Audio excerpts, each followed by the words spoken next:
వెంటనే పర్మిషన్ ఇచ్చినందుకు ముందుగా కన్నబాబు గారికి, పొంగూరు నారాయణ గారికి మనస్ఫూర్తిగా నా ధన్యవాదాలు తెలుపుతాను. ఎందుకంటే మీకు ఎందుకు ఇక్కడే ఉండాలంటే మీకు అందుబాటులో ఉంటుంది, ఇక్కడ సిటీ మధ్యలో ఉండాలి, మీరు రావడానికి బాగుంటుంది. నాకు దాని నుంచి నా పరిస్థితి ఎలా ఉంది అంటే,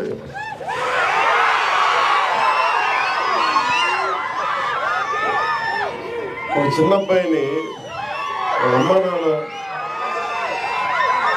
ఒక ఆట స్థలం, ఒక క్రీడా స్థలానికి తీసుకెళ్ళి కానీ, ఒక టాయ్ షాప్కి తీసుకెళ్ళి కానీ, ఒక బొమ్మల దుకాణానికి తీసుకెళ్ళి కానీ అతన్ని కూర్చోబెట్టి అలాగే అతని కంట్రోల్గా పక్కన కూర్చోబెడితే వచ్చిందేమో బొమ్మలు చూడటానికి, కొనుక్కోవడానికి. ఇవన్నీ తల్లిదండ్రులు కూర్చొని హోల్డ్ చేసి మిగతా మాట్లాడితే ఎలా ఉంటుందో నా పరిస్థితి ఎలా ఉంది. చుట్టుపక్కల పుస్తకాలు నేను ఎంఎస్కే విజయ్ కుమార్ గారు చిన్న కోపం కూడా ఉంది. నాకు ఇంతసేపు నాకు తెలియదు, లేదంటే ఇప్పటికే నేను ఏమంటుంది దీపం వెలిగించి వెళ్ళిపోయే మైండ్ సెట్లో ఉన్నాను నేను. అంటే ఎందుకు సరదా ఎందుకు చెప్తున్నానంటే, నాకు జీవితంలో ధైర్యం ఇచ్చింది, నాకు నిలబడే ధైర్యాన్ని ఇచ్చింది నా పుస్తకాల ధైర్యాన్ని ఇచ్చింది. నేను ఎప్పుడు ఈ సందర్భంగా నాకు ఒక పుస్తకాల షాప్ రన్ చేసే నాకంటే చాలా సూపర్ సీనియర్ అయిన రమేష్ గారని భవానీ బుక్ సెంటర్ అని రన్ చేసేవాళ్ళు బెంగళూరులో. స్కూల్ అసైన్మెంట్స్కి, సోషల్ అసైన్మెంట్స్కి వెళ్ళి ఏవో కొనుక్కుంటూ ఉండేవాడిని. అలాగే నాకు స్నేహం, ఆయన బుక్ షాప్ ఓనర్, నేనేమో 8th class ముగించుకోండి, 7th class. So అది నాకు ఏం చేసింది, ఆయన బుక్ షాప్కి వెళ్ళి నేను కూర్చొని చదవటం, అది నాకు చాలా చాలా సహాయపడింది. దానికి ముందే నేను 5వ తరగతి నుంచో మాకు ఇంట్లో కొంత పుస్తక పఠనం అలవాటు, మా అమ్మగారి వల్ల, మా నాన్న వల్ల క్లాసిక్స్, మా అమ్మ వల్ల తెలుగు సాహిత్యం. సో ముఖ్యంగా నాకు ప్రభావితం చేసిన వ్యక్తులు అంటే, ఈరోజు నేను చాలాసార్లు అనుకుంటాను, డబ్బులు 1 కోటి రూపాయలు ఇచ్చేయడానికి ఆలోచించను, కానీ ఒక పుస్తకం ఇవ్వాలంటే చాలా ఆలోచిస్తాను. అంటే పుస్తకాన్ని ఇవ్వాలి అంటే నిజంగా నా సంపదను ఇచ్చేసి, అంటే నా కర్ణుడి కవచకుండలాలు ఎలా కోసేస్తే బాధపడుతుందో నాకు తెలియదు, కానీ నా పుస్తకం ఇవ్వాలంటే మటుకు చాలా కింద మీద పడిపోతాను, ఇవ్వాలవుతుంది. అందుకని ఏంటంటే కొంతమంది అడిగినప్పుడు, ఈవెన్ నా పిల్లలు అడిగినప్పుడు కూడా వాళ్ళకి కావాలని ఇంకో కాపీ కొనిచ్చిస్తాను తప్ప నా పుస్తకాలు ఇవ్వడానికి ఇబ్బంది పడతాను. అంత మమకారం నాకు పుస్తకాలు. ఎందుకు ఇంత మమకారం అంటే, నా జీవితంలో ఎప్పుడు కూడా పుస్తకాలు అనేది, పుస్తక పఠనం లేకపోతే నేను ఏమైపోయేవాడిని అనిపిస్తాను. నేను ఇంటర్వ్యూని కూడా ఎందుకు మధ్యలో ఆపేశానంటే, చదువుకోలేక కాదు, మార్క్స్ తెచ్చుకోలేక కాదు, బాగా చదివేవాడిని. కానీ ఎందుకంటే నేను కోరుకుంటున్న చదువు పుస్తకాల్లో లేదు, క్లాస్ రూమ్లో లేదు. అందుకు నేను ట్యాగూర్ గారి ప్రేరణతో, అంటే రవీంద్రనాథ్ ఠాగూర్ స్కూల్కి వెళ్ళకుండా ఇంట్లోనే కూర్చొని నేర్చుకున్నారంటే, అది నేను కూడా ప్రేరణ తీసుకొని ఆయనలాగే చెట్లు, చేమలు, మొక్కలు చూస్తాం. మా దగ్గరికి అంత లగ్జరీ లేదు, పెద్ద ఉద్యానవనాలు లేవు. మాకు కూడా 2 రోజా మొక్కలతో కుండీల్లో చూస్తాం. పుస్తకాలు పెట్టుకొని, క్లాస్ పుస్తకాలు పెట్టుకుని రోజా పువ్వులను చూస్తూ ఉండిపోయాడు. ఎట్లా ఎగ్జామ్స్ ఫెయిల్ అవుతాం కదా ఖచ్చితంగా, అలా చూస్తూ ఉంటాం. ఇట్లా చాలా ఇవన్నీ చూస్తూ నాకు బలం ఇచ్చింది. ఎందుకంటే నాకు స్వతంత్రంగా నేను నేర్చుకోగలను, నాకు అధ్యాపకులు అవసరం లేదు, నాకు ఏమి కావాలో నేను నేర్చుకోగలను. అది సైన్స్ కానీ, సోషల్ సైన్సెస్ కానీ, పాలిటిక్స్ కానీ, హిస్టరీ కానీ, నాకు వేరే టీచర్ అవసరం లేదనిపించింది. అందుకని నేను నా చదువు ఇంటర్లో వదిలేసి నేను చదవటం నేర్చుకున్నాను.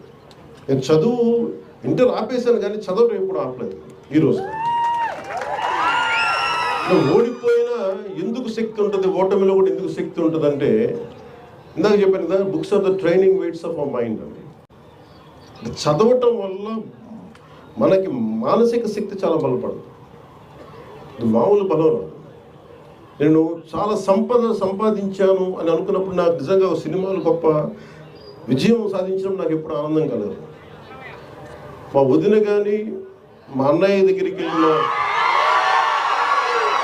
అంటే నాకు ఈ బుక్ ఫెయిర్కి రాగానే నాకు ఎక్కడో మద్రాసులో, ఇప్పుడు చెన్నైలో ఒక తెలుగు ఇట్లాగే బుక్ ఫెయిర్కి వెళ్ళేవాడిని. అక్కడ బుక్ ఫెయిర్ జరిగేది, తెలుగు సెక్షన్ కూడా ఉంది.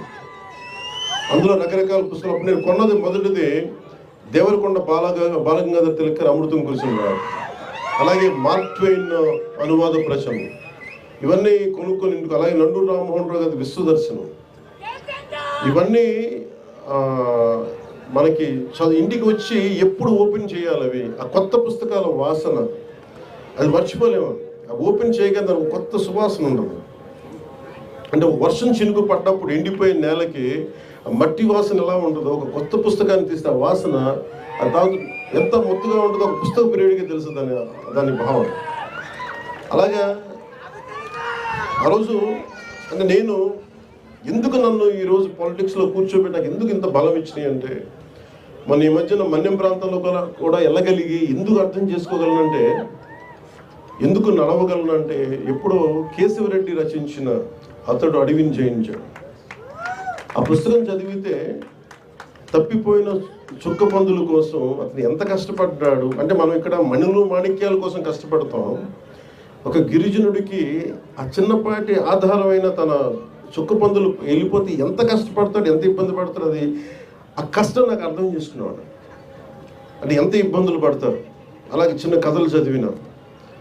అలాగే మన సంస్కృతి గురించి అర్థం చేసుకోవడానికి ఎప్పుడో చిన్నప్పుడు 5వ తరగతిలో ఐ థింక్ ఆంధ్రపత్రిక సరిగ్గా గుర్తులేదు, దాంట్లో హాహా హూ అని చెప్పి మన విశ్వనాథ సత్యనారాయణ గారిది ఒక ధారావాహిక సీరియల్ ఉండేది.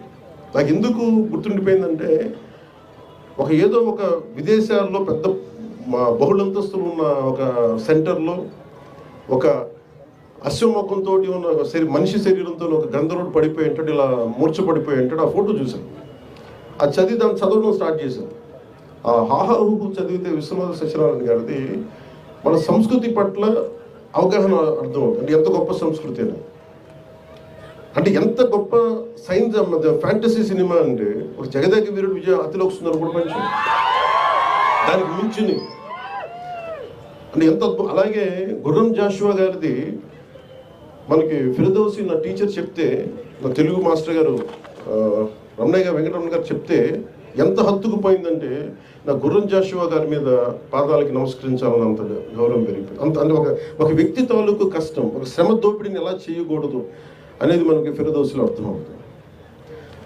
అలాగే ఒక అడ్వెంచర్ అంటే ఇష్టం, ఎలా చేయాలనుకున్నప్పుడు చివుకుల పురుషోత్తం గారిది, ఆయన బాల సాహిత్యం తెలియనప్పుడు బంగారం చేయడం ఎలా, అది చదివినప్పుడు నాకు కూడా ఇంట్లో నుంచి పారిపోయి బంగారం ఎలా చేస్తే మన ఇంట్లో తీసుకొని తెచ్చేసుకోవచ్చు అనేది ఒక ఫ్యాంటసీ మైండ్ ఉంది. అలాగే ఇంకొంచెం వయసు వచ్చాక ఏది పాపం అని చివుకుల పురుషోత్తం గారు చదివినప్పుడు ఎంతెంత కష్టాలు పడాలి, ఏమీ నలుగుతారు మనుషులు అని. అలాగే గోపీచంద్ గారు ధర్మవడ్డీ చదువుతున్నప్పుడు మనుషుల స్వభావాలు ఎలా మారిపోతాయి. చెడ్డవాడుగా ఉన్నప్పుడు అందరూ భయపడతారు, మంచివాడుగా ఉన్నప్పుడు సమాజమే చెడ్డదైపు చంపేసింది. ఇలాంటివి విన్నాం.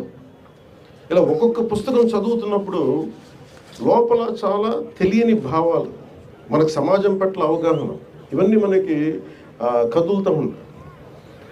అలాగే విభూతి భూషణ్ బందోపాధ్యాయ గారిది వనవాసి చదివే మెడ్రాస్ చెన్నైలో, మేబీ అలా 17-18 సంవత్సరాలు అనుకుంటా. చదువుతున్నప్పుడు ఒక రచయిత కళ్ళకు కట్టినట్టుగా ఒక అడవిలోకి వెళ్తే మోదుగు పూలు ఎలా వికసించుకున్నాయి, అది ఏదో అడవి దహించుకుపోతున్నట్టుందా, ఇలాంటి వర్ణన నన్ను కదిలించేసింది. నన్ను అందుకునేది ఒక ప్రకృతి ప్రేమికుని చేసింది వనవాసి అనే ఒక నవల విభూతి భూషణ్ బందోపాధ్యాయ గారు రాసింది. అలా ఒక్కొక్క పుస్తకం ఒక్కొక్కరిని ప్రభావితం చేస్తుంది. అఫ్కోర్స్ దాంతోపాటు ఆంగ్ల సాహిత్యం కానీ క్లాసిక్స్ కానీ ఒక్కటి బట్టి నేను చెప్పగలను, తెలుగు సాహిత్యం మామూలు మన అదృష్టవంతులు కాదు. తెలుగు భాషలో మనందరం తెలుగు వారిగా పుట్టడం